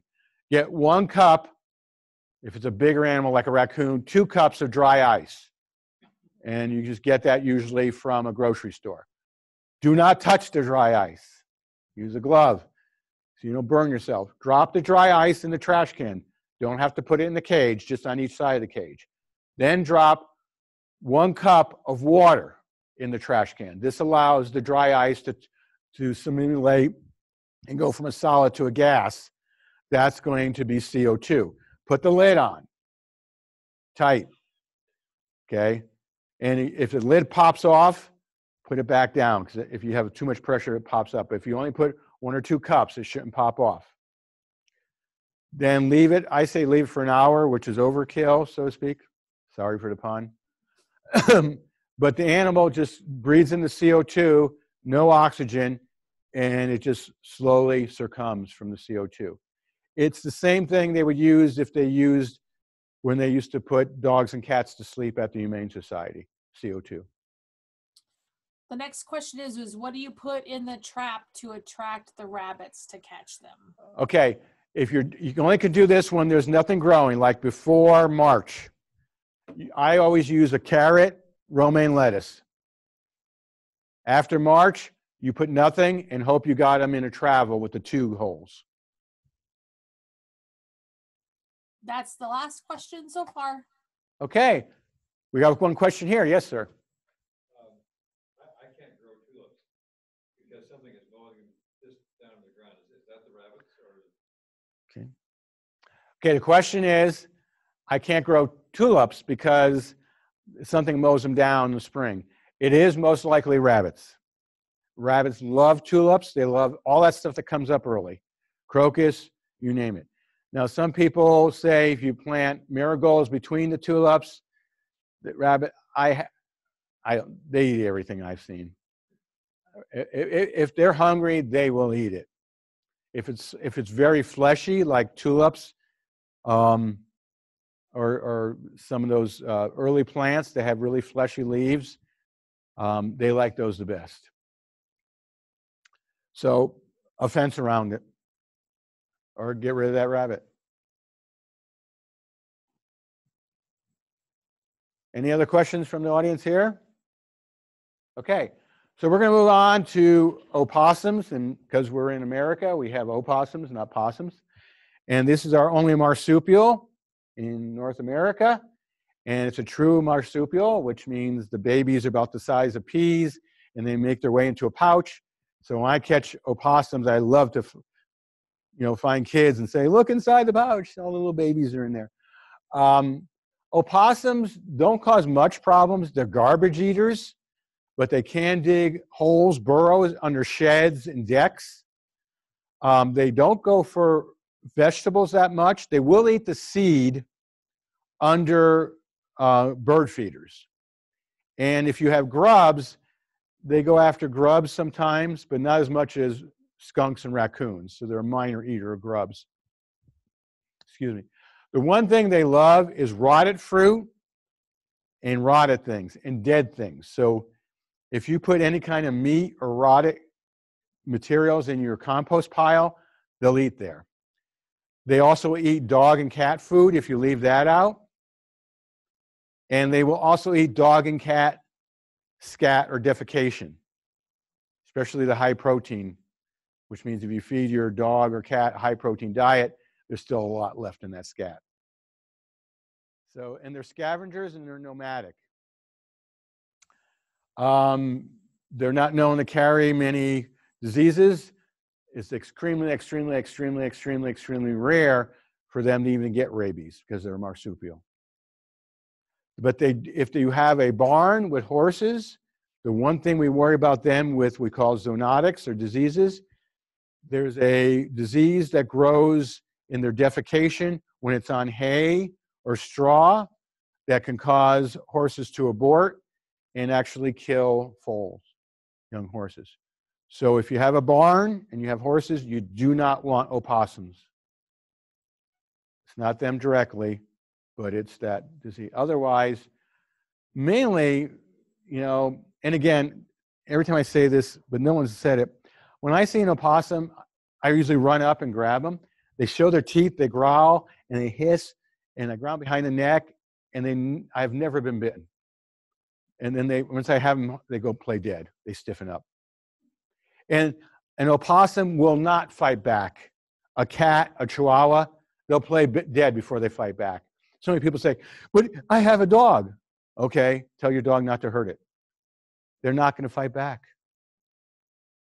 I can't say the same for raccoons or anything, but opossums? No. A dog half their size is a canine. They're afraid of it. They're going to roll over and play dead.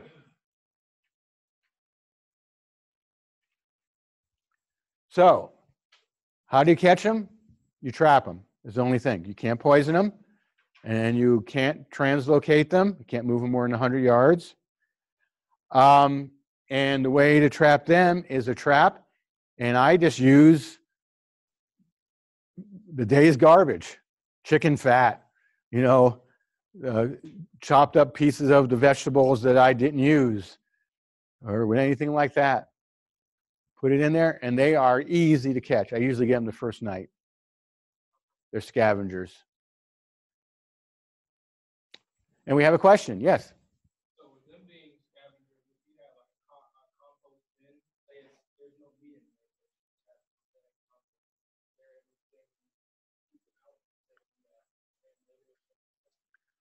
have compost. Okay, the question is, if you have a compost bin with no meat, it's mainly vegetables, they still will take the rotted vegetables.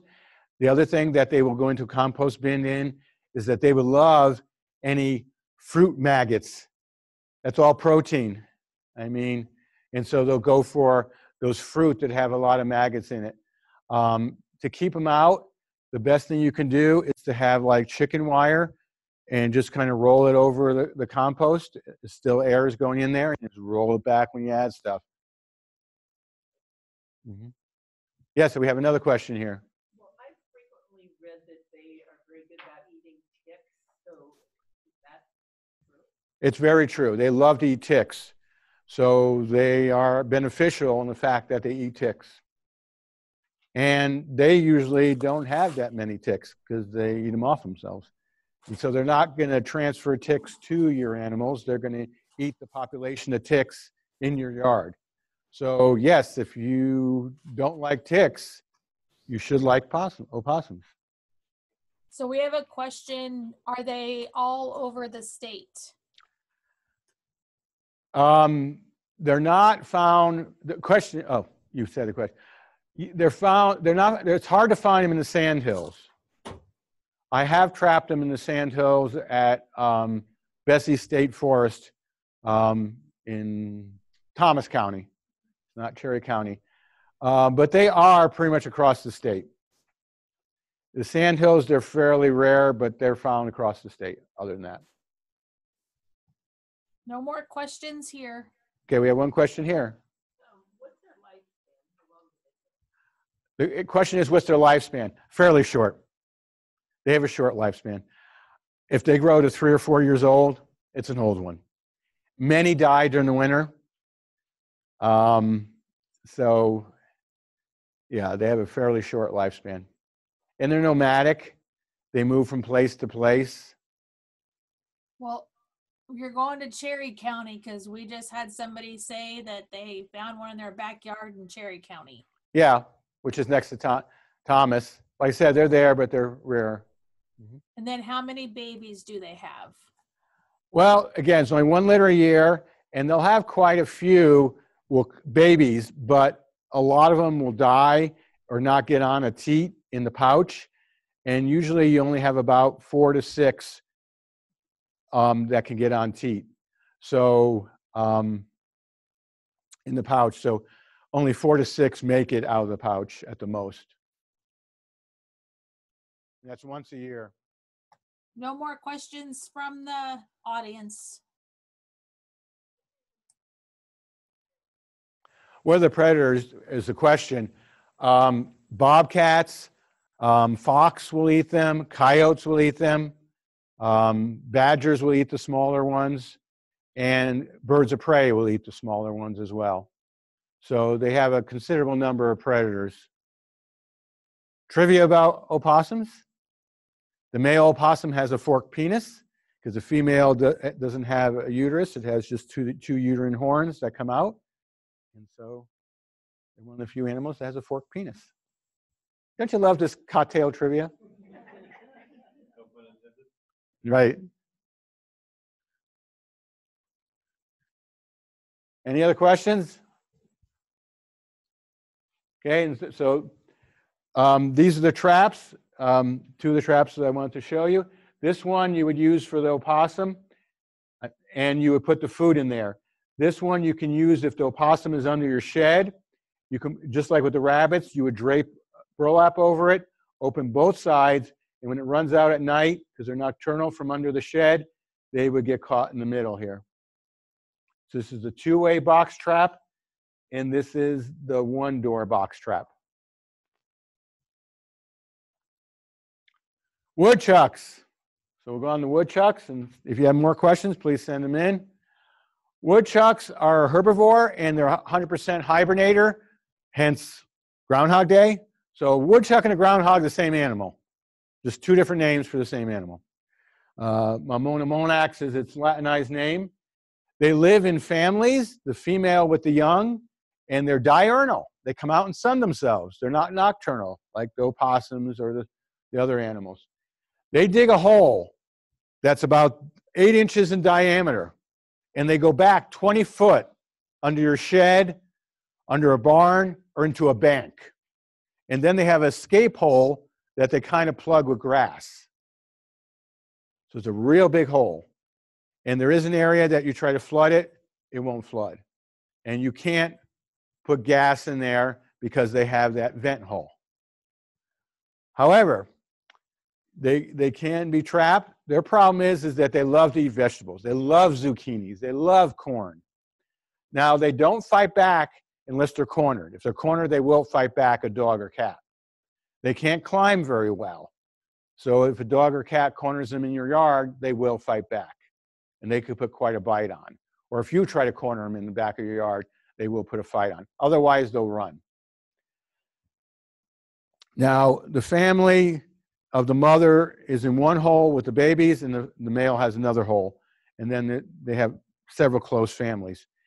And they only have 1 litter a year, only 3 to 4 young. And they don't mate for another 3 or 4 weeks when they come out of hibernation. And so then it'll be 24 days after that before the young are born. So it won't be till May or June before the young are born. And they'll go out and they'll get all these fruits and vegetables and bring them back in. They're not much of a tree chewer. on the base of a tree. They want fruits and vegetables. And they will dig down for sunflower roots, tubers like that a little bit. But they dig like this. They don't have their whole body go down, even though they can dig well. They're very leery about new things in their environment. So if you're going to trap them, you have to use an opaque trap or use a burlap over the trap. And what I always do is I use baling wire, and with baling wire, I wire the trap open. I put it next to their hole, and I wire it open. And I put a half a cucumber, a half an apple in there. And I let them steal it every day for a week. We call this pre-baiting. Because then they're used to running in, getting their food, and running out. Then I take the baling wire off. And that 8th day or 9th day, it runs in and it's caught.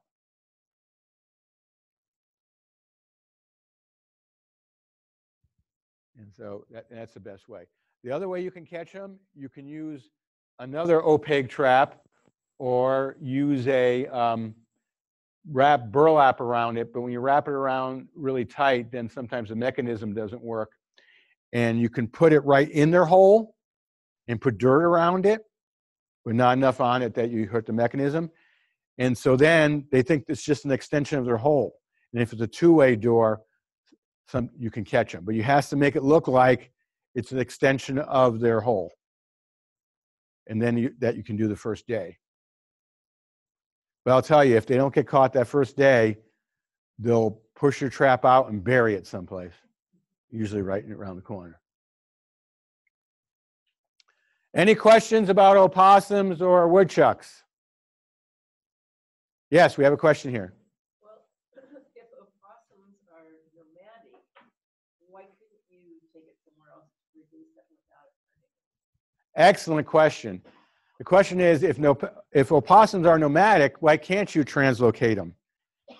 And the real reason is they want the law to be uniform. So biologically, you could translocate opossums and they would be fine because they don't have territories or anything like that. But when Game and Parks made up the regulation, they didn't want to accept this one, accept that one, accept this one. And the same thing done with the 100 yards. It's actually, for a raccoon, it'll be 500 yards, but they wanted to make it just one law uniform, so they took the smallest denominator. So here's a question from the audience, outstate audience. Can opossums bother sweet corn, or is it just raccoons? Mainly just raccoons. The sweet corn would have to be very low hanging, and because an opossum probably could, but probably would not climb a corn stalk, and they can't grab and pull like a raccoon. And even though they would eat corn, it's not their preferred diet as it is to raccoons.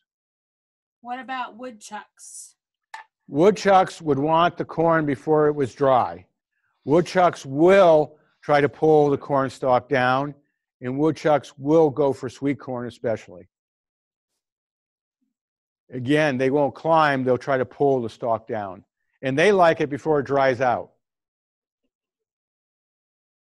No more questions here. Of course, with the woodchuck, they're in hibernation by October, pure hibernation.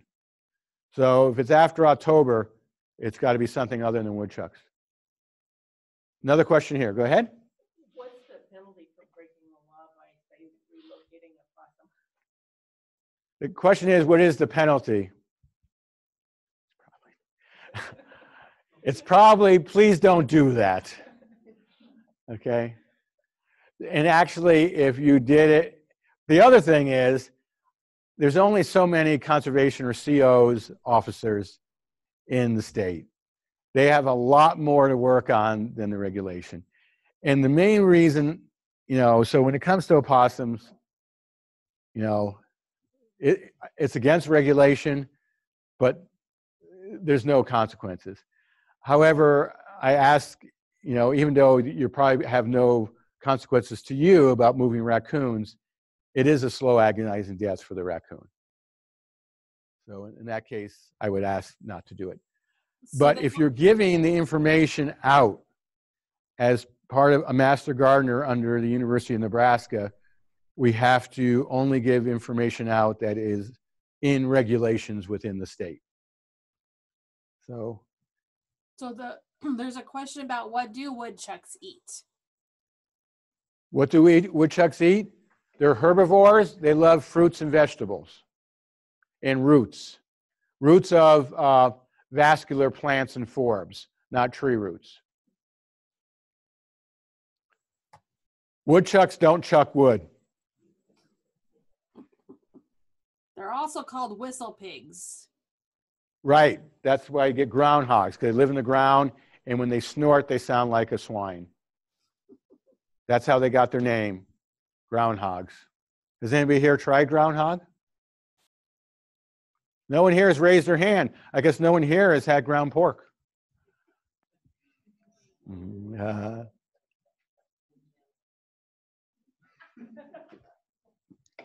The comment was I have to stop the puns and keep going. Okay. Raccoons. I'll tell you, I've been being a wildlife biologist my whole life. I've tackled tons of animals all over the place. Raccoons put up the worst fight.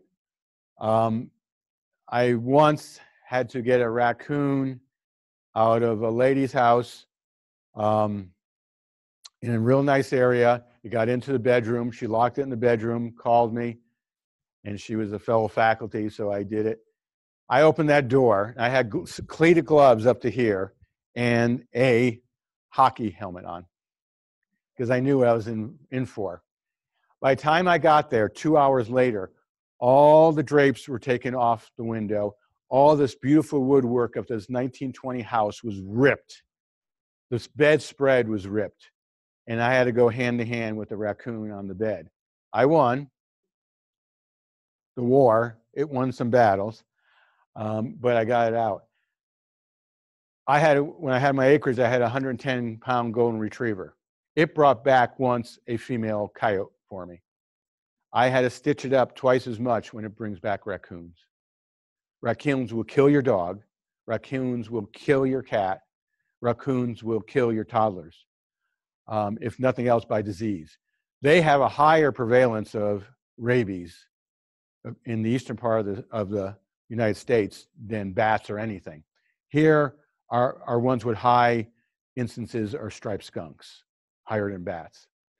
But they do carry rabies, and they carry a lot of diseases. Roundworm. They carry histo.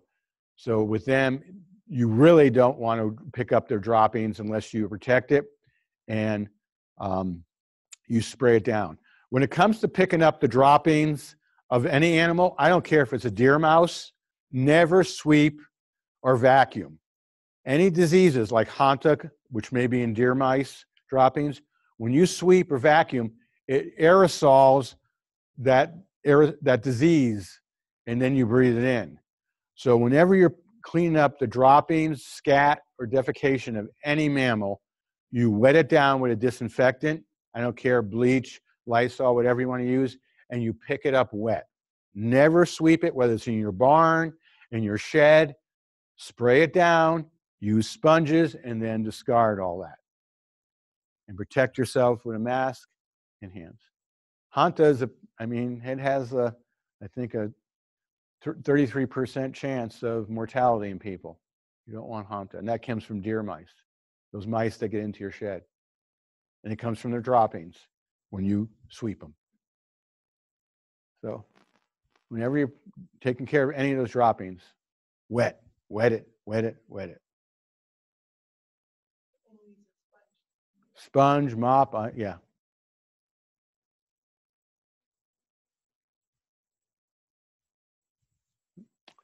Okay, raccoons can be a problem. The biggest problem they have is they'll tear right into your attic. Raccoons are about ready to have their first litter. We say the 1st of March they have their first litter. And a lot of raccoons in Nebraska only have 1 litter. 4 to 6 babies, and they'll be with the mother all the way to the end of the summer. That's why they only usually have 1 litter. And they won't be on their own for 2 months. So they're stuck up in the attic. they will tear. They can shimmy up a downspout and do a lot of other things. When I finish these, I guess I'll be out of time. But the thing with them is live trap. If they're in your attic and you need to get out of your attic, you don't want to live trap the mother and have the baby stuck underneath there.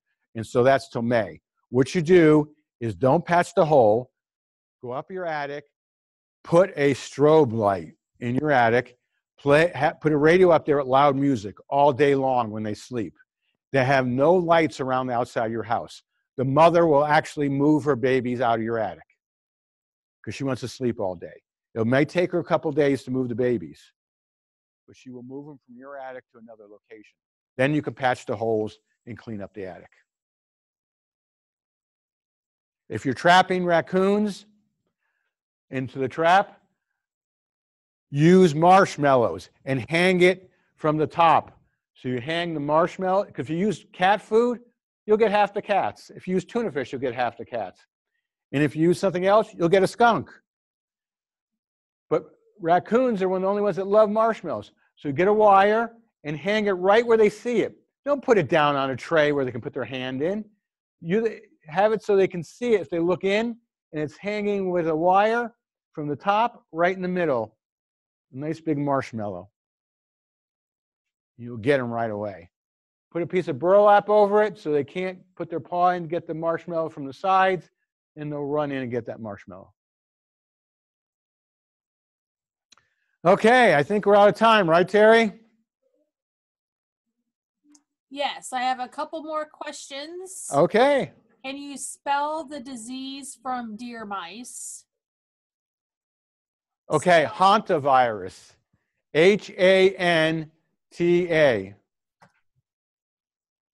And then we have a couple from the Slido group. Is the phosphum effective on pocket gophers? What was the word? Is what it is? Phosfume, phosphum. Phosphum is affected on pocket gophers, but it now has a new label. You can't use it within like 100 yards of a building because someone used it and killed a family in the basement. You need a restricted use license. It's very dangerous. It will work, but it also burns all the grass. So you're not ahead of the game. So the next question was, with such high numbers and extensive runs, is it possible to eradicate pocket gophers? Repeat again.